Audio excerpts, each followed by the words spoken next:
Balita time! O, tingnan mo tong pahayag ni Tito Soto, Senate President. O, tingnan mo. Doon sa inilabas na desisyon ng High Court, yung Supreme Court. So, katakataka lang kasi apektado niya dito sa desisyon na to.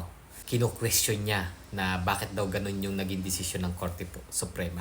Kasi sinasabi ng High Court na walang basihan, wala sa batas yung ginawa nilang proseso para maipa-impeach si Sara Duterte, si BP. Dito gigil na gigil siya at nakakatawa dito.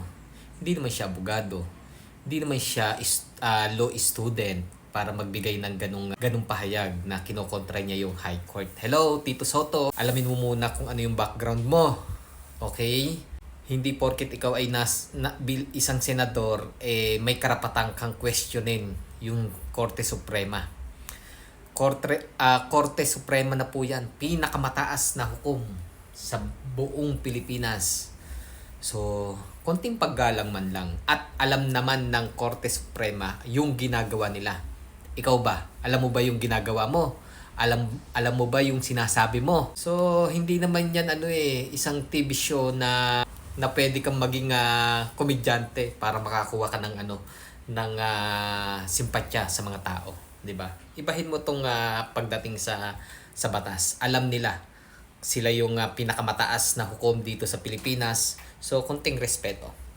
Ginagawa mo lang ba yan? Sinasabi mo ba yan? Kasi meron kang ibang agenda?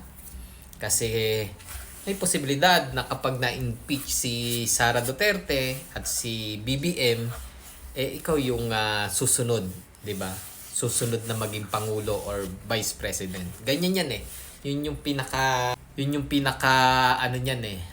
turning point na kapag nawala yung dalawa, siya yung susunod. Hindi ba kaya ka galit na galit, kaya ka against doon sa inilabas na desisyon ng Korte Suprema ay dahil nangangarap ka na maging pangulo or maging vice presidente, 'di ba? So, gumuho na nga lang 'yon. Kawawa Mr. Soto.